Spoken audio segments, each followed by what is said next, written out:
들었는가 보았는가 계시록 말씀을 28번째 시간입니다. 이번 시간에는 생명나무와 생명수에 대해 그리고 영원한 천국에 대해 말씀드리겠습니다. 생명나무와 생명수는 에덴 동산에 있었습니다. 창세기 2장 7절에서 10절 여호와 하나님이 땅의 흙으로 사람을 지으시고 생기를 그 코에 불어 넣으시니 사람이 생명이 된지라. 여호와 하나님이 동방의 에덴에 동산을 창설하시고 그 지으신 사람을 거기 두시니라. 여호와 하나님이 그 땅에서 보기에 아름답고 먹기에 좋은 나무가 나게 하시니 동산 가운데에는 생명나무와 선악을 알게 하는 나무도 있더라. 강이 에덴에서 흘러나와 동산을 적시고 거기서부터 갈라져 네 근원이 되었으니. 에덴 동산에는 영원한 나라의 상징인 생명나무가 있었습니다. 하지만 완전한 낙원, 영원한 낙원은 되지 못했습니다. 왜냐? 선악을 알게 하는 나무도 있었기 때문입니다. 하나님은 생명나무 열매를 따 먹고 영생하기를 바라셨지만 사람은 선악을 알게 하는 나무 열매를 먹고 말았습니다. 그러자 생명나무는 필요 없게 되었습니다. 만약 선악과를 먹은 상태에서 생명나무 열매까지 먹는다면 이는 지옥보다 더 고통스러운 삶이 될 것입니다. 왜냐? 죽지도 않고 영원히 고통당하는 삶을 한번 생각해 보세요. 생명나무와 선악을 알게 하는 나무도 있었던 에덴 동산은 영원히 사는 것과 죽는 것을 선택하는 곳이었다는 것입니다. 사람은 에덴 동산에서부터 하나님을 선택할 것인지 사탄을 선택할 것인지 스스로 결정해야 했습니다. 아담은 선악과를 선택했습니다. 이 선택은 전적으로 사람의 몫이었던 것입니다. 이처럼 사람이 죄를 지음으로 에덴 동산에서 쫓겨나게 되면서 사람은 죽게 되었다는 뜻입니다. 이제 에덴 동산 낙원은 사람이 찾을 수 없는 곳이 되었습니다.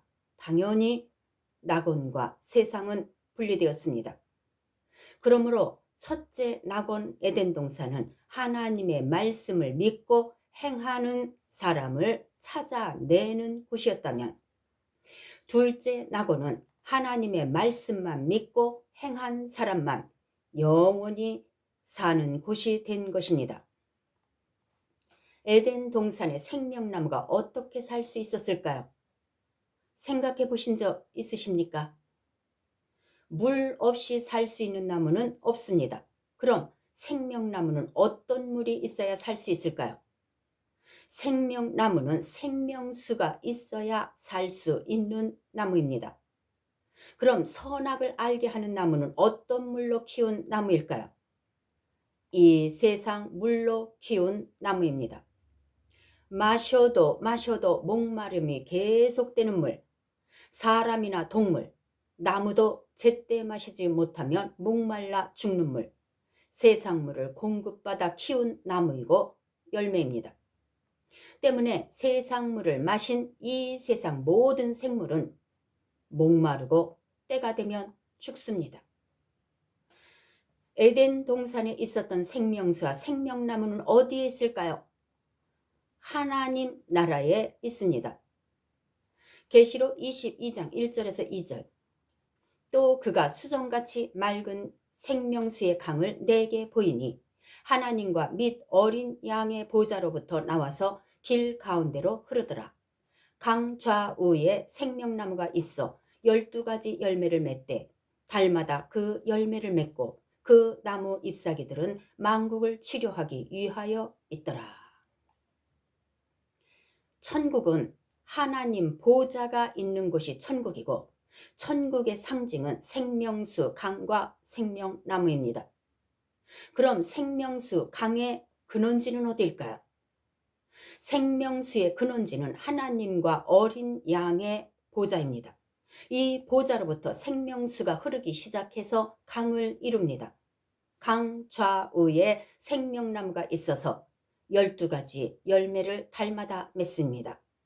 이 말씀대로 생명나무는 하나가 아니라 둘입니다. 생명나무 하나는 잘 아시다시피 에덴 동산에 있었습니다. 아담이 에덴 동산에서 쫓겨난 후 아무도 생명나무를 찾지 못했습니다. 에덴 동산에 있던 생명나무를 그대로 두면 말라 죽을 수밖에 없습니다. 왜? 생명수가 끊겼기 때문입니다. 생명수가 있는 아버지 나라로 옮기셨기에 그 나무는 살아서 열매를 맺고 있습니다. 그러므로 생명나무 하나는 에덴 동산에 있던 것이고 또 하나는 하나님 나라에 있던 것입니다. 그럼 12가지 열매는 무슨 열매일까요? 생명수로 키워낸 생명나무 열매이니 당연히 생명과입니다. 이 열매를 먹으면 영원히 사는 것이 특징입니다. 그러므로 새하늘과 새 땅에는 하나님의 보좌와 어린 양의 보좌로부터 생명수가 흘러내려서 강을 이루고 생명나무를 키워낼 것입니다. 하나님 나라와 새하늘과 새 땅에 세워지는 새 예루살렘 성은 같은 나라이며 영원한 천국입니다. 새 예루살렘 성의 이름은 바로 낙원입니다. 계시록 2장 7절 귀 있는 자는 성령이 교회들에게 하시는 말씀을 들을지어다. 이기는 그에게는 내가 하나님의 낙원에 있는 생명나무의 열매를 주어 먹게 하리라. 하나님의 낙원에 있는 생명나무란 말씀은 생명나무가 있는 낙원은 곧 하나님 나라라는 것입니다. 이렇게 영원한 천국의 것을 에덴 동산에 두셨다는 것은 에덴 동산은 곧 낙원이었다는 증거입니다. 따라서 새 하늘과 새 땅에 내려오는 새 예루살렘의 영원한 이름은 낙원이라 알려주셨습니다. 그 낙원이란 답은 에덴 동산에도 있고 아버지 나라에도 있고 새 예루살렘 성에도 있는 생명수와 생명나무입니다. 영원한 천국 새 예루살렘 성이 내려올 때 생명수와 생명나무가 같이 내려올 것입니다. 왜냐? 새 하늘과 새 땅은 바로 영원한 천국 낙원이기 때문입니다. 이 아름다운 낙원에서 하나님 아버지와 자녀인 우리가 영원히 함께 살 것입니다. 원래 에덴 동산의 고향은 낙원이었습니다. 낙원의 특징은 생명수와 생명나무인데 둘 다 에덴 동산에 있었습니다. 이는 에덴 동산이 낙원이었다는 것을 뜻합니다. 사도 바울은 낙원에 이끌려 갔습니다. 고린도 후서 12장 3절에서 4절. 내가 이런 사람을 아노니 그가 몸 안에 있었는지 몸 밖에 있었는지 나는 모르거니와 하나님은 아시느니라. 그가 낙원으로 이끌려가서 말로 표현할 수 없는 말을 들었으니 사람이 가히 이르지 못할 말이로다. 사도 바울은 셋째 하늘에 다녀왔다고 하면서 낙원에 이끌려 갔다고 전합니다. 무슨 말이냐? 하나님 계신 셋째 하늘에 올라가 보니 그곳은 바로 낙원이었던 것입니다. 영원한 하나님 나라 천국은 낙원이란 이름으로 영원히 불릴 것을 말씀합니다. 사도 바울은 새 예루살렘 성 낙원을 보고 온 것입니다. 그러므로 우리가 말하는 천국, 하나님과 영체가 영원히 함께 살 나라의 이름은 낙원입니다. 새 예루살렘 성 낙원의 특징은 무엇일까요? 낙원의 특징은 성부, 성자, 성령 하나님과 영체가 영원히 함께 사는 것입니다. 낙원의 특징은 생명수와 생명나무입니다. 낙원의 특징은 새 예루살렘 거룩한 성입니다. 낙원의 특징은 밤도 없고 죽음도 없이 영원히 즐겁게 사는 것입니다. 새 하늘과 새 땅에 내려오는 새 예루살렘 성 나고는 영원한 아버지 나라입니다. 나고는 선악을 알게 하는 나무가 없는 영원한 천국입니다. 새 예루살렘 성이 새 땅에 내려올 때 원래 나곤의 특징인 생명수와 생명나무도 돌아올 것입니다. 그러므로 나곤의 특징인 생명나무와 생명수는 그대로 보존되어 있습니다. 어디에? 하나님 나라에 보존되어 있습니다. 그럼 아버지 나라에 있던 생명수와 생명나무가 내려오면 아버지 나라는 어찌 될까요? 셋째 하늘과 새 땅은 하나의 나라가 되는 것입니다. 하나님과 어린 양의 보좌로부터 생명수가 흘러서 새 예루살렘 성까지 흐르는 하나의 나라이고 영원한 나라입니다. 그러므로 새 하늘과 새 땅 모두 하나님 나라 나곤입니다. 나곤은 언제나 사람을 위해 있었습니다. 에덴 동산 때부터 하나님의 사람을 위해 만들어졌으며 마지막 때도 하나님의 자녀들을 위해 나곤은 영원히 존재할 것입니다. 예수님 공중 재림 전까지 나곤은 어떤 곳이었는가 하면 구원받은 영들이 쉬는 안식처였습니다. 누가복음 23장 42절에서 43절 이르되 예수여 당신의 나라에 임하실 때에 나를 기억하소서 하니 예수께서 이르시되 내가 진실로 네게 이르노니 내가 오늘 나와 함께 나곤에 있으리라 하시니라. 사람이 죄를 지은 후 나곤은 하늘에 속해 영의 안식처로 사용되었습니다. 때문에 사람이 죽으면 영이 나곤에 가는 것도 나곤이 영의 고향이기 때문일 것입니다. 영은 나곤에서 평안을 누리다가 천국이라 말하는 새 예루살렘 성 나곤에서 영원히 살 것입니다. 나곤의 크기는 점점 더 커지고 있습니다. 예수 믿는 자의 하루하루의 행함에 따라 점점 더 거대해져 가는 나곤입니다. 그러므로 거대한 새 예루살렘 성은 하나님 나라 나곤이란 이름으로 새 하늘과 새 땅 위에 살포시 내려앉을 것입니다. 나곤에 있던 모든 영이 부활의 몸을 입고 천년 왕국에 들어갔을 때 나곤은 비어 있었습니다. 나곤에 있던 영들이 천년 왕국에 들어갔으니 당연히 나곤은 천년 동안 비어 있습니다. 더 정확히 말하면 천년하고도 7년 동안 비어 있습니다. 이때 나곤은 새 하늘과 새 땅에 내려올 마지막 준비를 할 것입니다. 나곤은 영원한 천국으로 새롭게 탄장됩니다. 하나님 보좌가 있는 하나님 나라와 영들만 있던 나곤과 흑암의 하늘과 땅이 모두 합쳐져서 나곤이 되는 것입니다. 상상을 초월하는 나라에서 하나님 아버지와 예수 그리스도를 모시고 부활한 영체들과 천사들이 함께 영원히 사는 나라가 새 예루살렘이란 이름의 나곤입니다. 그러므로 하나님이 사람을 위해 만드신 에덴 동산 나곤은 사람이 죄를 지었다고 폐기 처분하신 것이 아닙니다. 그 나곤은 구원받은 자들을 기다리고 있다가 생명수와 생명나무도 함께 내려올 것입니다. 바로 사도 바울이 본 셋째 하늘 나곤입니다. 항상 새 노래가 끊이지 않을 것이며 항상 하나님께 영광을 돌리며 상속받은 자녀로 또는 상속 없는 백성으로 영원히 사는 것입니다. 하나님의 얼굴을 보며 사는 나라가 나곤입니다. 계시록 21장 3절 내가 들으니 보좌에서부터 큰 음성이 나서 이르되 보라 하나님의 장막이 사람들과 함께 있음에 하나님이 그들과 함께 계시리니 그들은 하나님의 백성이 되고 하나님은 친히 그들과 함께 계셔서.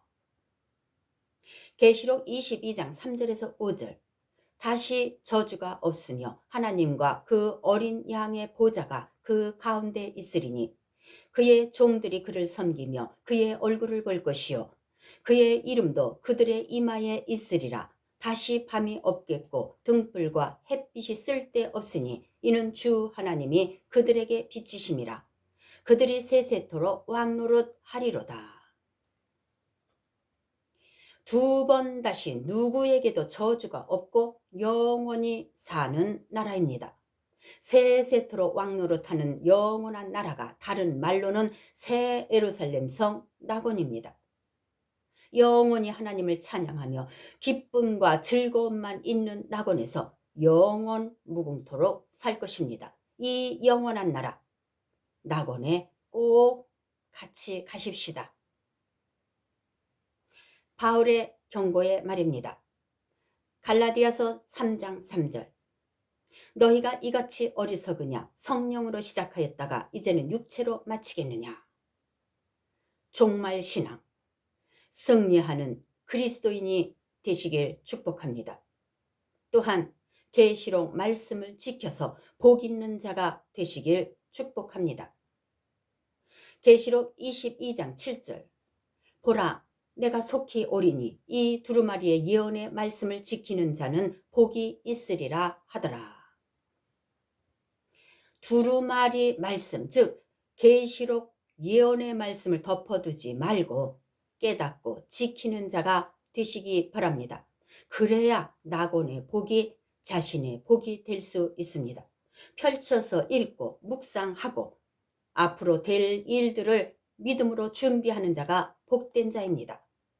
우리 모두 영원한 낙원에서 주님과 함께 사는 날을 기대하면서 믿음 생활 잘 하시길 축복합니다.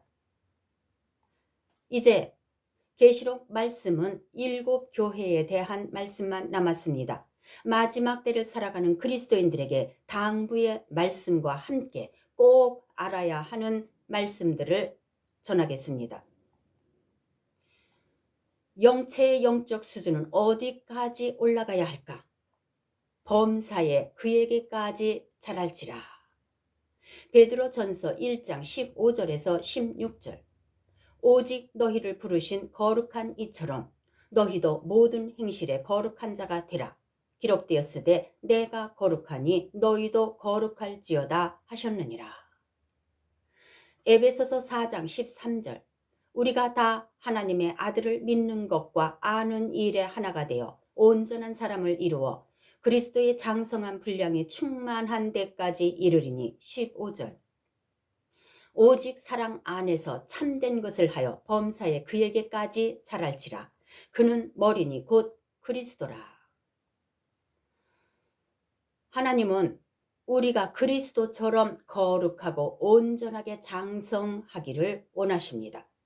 그에게까지 자랄지라. 새 하늘과 새 땅에 들어가는 자는 그리스도를 닮아 영이 성숙해집니다. 왜냐? 이 수준까지 도달하지 못하면 하나님의 자녀가 될 수 없기 때문입니다. 예수님은 우리에게 살과 피를 나눠주셨습니다. 이 말은 예수님과 우리는 살과 피를 나눈 사이라는 말입니다. 살과 피를 나눈 자는 부모, 형제입니다. 당연히 닮게 되어 있습니다. 걱정할 것 없는 것이 천년 왕국에서 양육받은 영체들의 영적 수준은 하나님 아버지를 쏙 빼닮은 자가 되어 나올 것입니다. 이 세상에서도 아버지와 자녀는 닮습니다. 나이가 들수록 부모의 뒷모습까지도 닮아가는 것처럼 영이 성숙할수록 하나님을 쏙 빼닮을 것입니다. 이처럼 우리가 하나님을 닮아서 하나님과 같은 생각, 같은 영으로 살 때 영이 하나님과 하나가 되고 몸이 같은 영체로 하나가 되는 것입니다. 이것이 한 영이 된 것이고 한 영은 곧 한 몸으로 영적 신부라 말씀하십니다. 새 예루살렘에서는 누가 가르치지 않아도 모두가 한 영이기 때문에 하나가 되는 것입니다. 천사는 돕는 영이니 하나님의 뜻을 몰라도 순종만 잘 하면 되지만 자녀는 아버지의 뜻을 정확히 알고 아버지의 뜻을 받들어야 합니다. 이것이 진정한 아버지와 자녀 관계입니다. 상속은 아버지가 자녀에게 이 재산을 물려주는 것입니다. 종에게는 상속하지 않습니다. 상속을 받을 만큼 영이 자란 자가 자녀이고 천국에서 큰 자입니다. 부활 위에 더 좋은 부활이 있음을 알아야 합니다. 히브리서 11장 35절, 여자들은 자기의 죽은 자들을 부활로 받아들이기도 하며 또 어떤 이들은 더 좋은 부활을 얻고자 하여 심한 고문을 받되 구차히 풀려나기를 원하지 아니하였으며, 그 당시에도 부활 위에 더 좋은 부활이 있다는 것을 알고 죽음도 두려워하지 않는 자들이 있었다는 것은 놀라운 영의 성장입니다. 오히려 심한 고문을 당하고 죽을지언정 그 고통에서 풀려나기를 원치 않을 정도로 더 좋은 부활을 갈망하는 믿음의 성도들이 있었습니다. 이들은 땅에서의 잘 먹고 잘 사는 복, 범사가 잘 되는 복을 원하지 않고 나그네처럼 방황하고 산과 동굴에서 버러지 같은 궁핍한 생활을 했습니다. 그 이유는 오직 하나, 더 좋은 부활을 사모하고 믿었기 때문입니다. 이 부활을 믿는 자는 현실에서 힘들고 고된 삶을 산다 해도 다 수용했고 예수 때문에 받는 인간 이하의 생활도 마다하지 않았습니다. 그러면 그럴수록 그들의 믿음은 더욱 주를 바라보고 영원한 천국을 소망했습니다. 세상 복이 아닌 천국의 복을 사모했기 때문입니다. 마지막 때도 믿음 때문에 심한 고문과 결박을 당하고 옥에 갇혀도 믿음을 포기하지 않는 자들이 있을 겁니다. 이렇게 입으로 시인하여 받는 구원과 주를 위해 참혹하게 목숨을 바치거나 죽을 때까지 충성한 자의 구원이 어찌 같을 수 있겠습니까? 그런데도 같은 구원으로 취급하고 구원만 받으면 된다 생각할 뿐 아니라 천국만 가면 부와 명예를 똑같이 나눠 갖고 자녀로 산다고 생각하는 것은 오산입니다. 이것은 도둑 심보입니다. 내 백성이 지식이 없어 망한다는 말씀처럼 더 좋은 부활을 아는 지식이 없어서 적당히 믿으려 하고 애쓰고 힘쓰지 않습니다.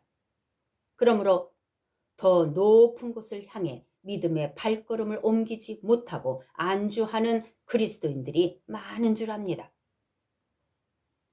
천국은 이 세상보다 더한 부와 명예가 있는 나라입니다. 그 나라에 가서 확인해보고 열심히 일해서 부와 명예를 쌓겠다. 그 나라는 하나라도 더하고 뺄 수 있는 나라가 아닙니다. 그러기에 완성되고 완전한 나라입니다. 이 세상에서 말씀대로 행한 것만이 행위록에 기록되고 기록된 행위만이 영원히 내 것이 되고 내 부와 명예로 남는 나라입니다. 부끄러운 구원에 머물지 말고 더 좋은 부활로 나가기 위해 죽도록 충성하시기 바랍니다. 그래서 천국의 귀한 것들을 영원히 자기 것으로 만드시길 축복합니다. 다시 말씀드립니다. 부와 명예를 위해 일하는 것은 이 세상에서가 마지막 시간이며 마지막 기회입니다. 왕같은 제사장으로 사는 것은 부활 위에 더 좋은 부활을 바라고 애쓰고 수고한 자들에게 돌아가는 상급입니다.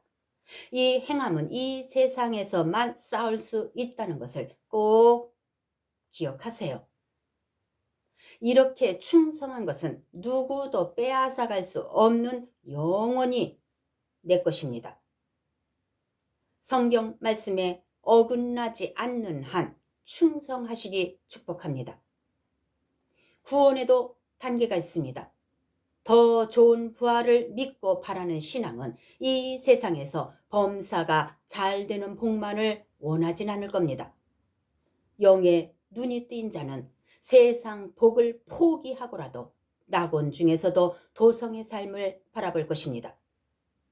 구원도 단계가 있다는 것을 아는 그리스도인들은 더 높은 단계로 올라가기 위해 애쓰고 힘쓸 것입니다. 이런 자들이 하나님의 도성, 사랑하시는 성과 성도들의 진에 들어갈 거룩한 자들입니다. 그 중에 저와 이 유튜브 방송을 보시는 분들은 영원히 하나님의 도성에서 넘치도록 받아 누리는 자가 되시기를 축복합니다. 다음 시간에는 계시록 마지막 시간입니다. 7 교회에 대해 말씀드리겠습니다.